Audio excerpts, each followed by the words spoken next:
News ఘనంగా తిరుపతి తాతయ్యకుంట గంగమ్మ జాతర జరుగుతోంది.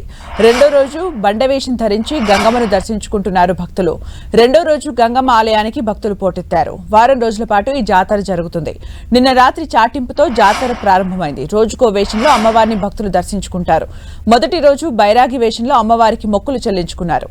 తెల్లటి నామాలు, నలుపు చుక్కలు, నడుం చుట్టూ వేప మండలిని చుట్టుకుని వివిధ రకాల వేషాలతో అమ్మవారి దర్శనానికి తరలి వస్తున్నారు భక్తులు. చిన్నారులు కూడా జై గంగమ్మ తల్లి అంటూ ఆలయం ఆవరణలో నినాదాలు చేస్తూ భక్తి శ్రద్ధలతో మొక్కులు చెల్లించుకున్నారు. ఉదయం నుంచే తాతయ్యగుంట గంగమ్మ ఆలయం వద్ద భక్తుల కోలాహలం మొదలైంది. మధ్యాహ్నం ఎండవేడి కారణంగా భక్తుల రద్దీ తక్కువగా ఉంటోంది. మళ్లీ సాయంత్రం అయ్యేసరికి ఆలయానికి భక్తులు పోటెత్తుతున్నారు. వచ్చే మంగళవారం నాడు తిరుపతి గంగమ్మ జాతర జరుగుతుంది.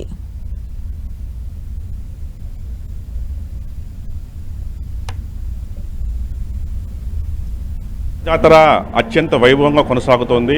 మొన్న రాత్రి చాటింపుతో ప్రారంభమైన జాతర వారం రోజుల పాటు కొనసాగనుంది. రోజుకొక వేషం ధరించి భక్తులు అమ్మవారిని దర్శించుకుంటూ వచ్చే మంగళవారం నాడు గంగ జాతర అత్యంత వైభవంగా జరుగుతుంది. ప్రస్తుతంతో పాటు గంగమ్మ ఆలయ అర్చకులను ఆయనతో మాట్లాడిద్దాం. జాతర విశిష్టతని స్వామి అడిగే ప్రయత్నం చేద్దాం. స్వామి చెప్పండి, ఈ వారం రోజుల విశిష్టత ఏంటి, అసలు జాతర గొప్పతనం ఏంటి? శ్రీ తిరుపతి గంగ జాతర రాయలసీమ మాత్రమే కాక జాతీయ స్థాయిలో భారతదేశమంతా కూడా అత్యంత ప్రాధాన్యతను సంతరించుకున్న జాతర గంగ జాతర. తిరుమల తిరుపతి గ్రామదేవత శ్రీ తాతయ్యకుంట గంగమ్మ దేవత, వెంకటేశ్వర స్వామికి చెల్లెలుగా సోదరిగా ప్రసిద్ధి చెందినటువంటి దేవత. ఈ తల్లికి విశేషంగా ఈ వైశాఖ మాసంలో 8 రోజుల పాటు గంగ జాతర ఉత్సవం జరుపుతారు. తిరునాళ్ళు ఇది మంగళవారం ప్రారంభమై మళ్ళీ మంగళవారంతో పరిసమాప్తమవుతుంది. ఈ జాతరలో భక్తులు వివిధ వేషధారణలతో శ్రీ గంగమ్మ తల్లిని దర్శించి మొక్కుబడులు చెల్లించుకుంటూ ఉంటారు. వేషాల యొక్క ప్రాధాన్యత ఏంటి, దాని వెనుకున్న ప్రాశస్త్యం ఏంటి? ఒకప్పుడు తిరుపతిని పాలిగాళ్లు పరిపాలించేవారు. ఆ పాలిగాళ్లు స్త్రీల పట్ల అసభ్యంగా అరాచకంగా ప్రవర్తించడం చేత స్త్రీ జన సంరక్షణ, శిష్ట రక్షణ, దుష్ట శిక్షణ కోసం అవతరించిన తల్లి శ్రీ గంగమ్మ తల్లి.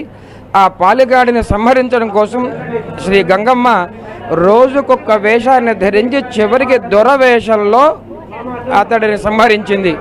కాబట్టి గంగమ్మ ధరించిన వేషాలనే భక్తులు కూడా ఆ రోజులలో బండ వేషము, బైరాగి వేషము, తోటి వేషము, దొరవేషము, మాతంగి వేషము, సప్పరాలు ఇలా ధరించి ఆ తల్లిని దర్శించుకోవడం ప్రాచీన కాలంగా వచ్చిన ఆనవాయితీ. తిరుపతి ప్రజలు ఎట్లాంటి వేడుక జరుపుకోవాల్సి ఉంటుంది, ఎలాంటి నిబంధనలు పాటించాలి ఈ వారం రోజులు? గంగ జాతర మొదటి రోజున చాటింపు ఉత్సవం జరుగుతుంది.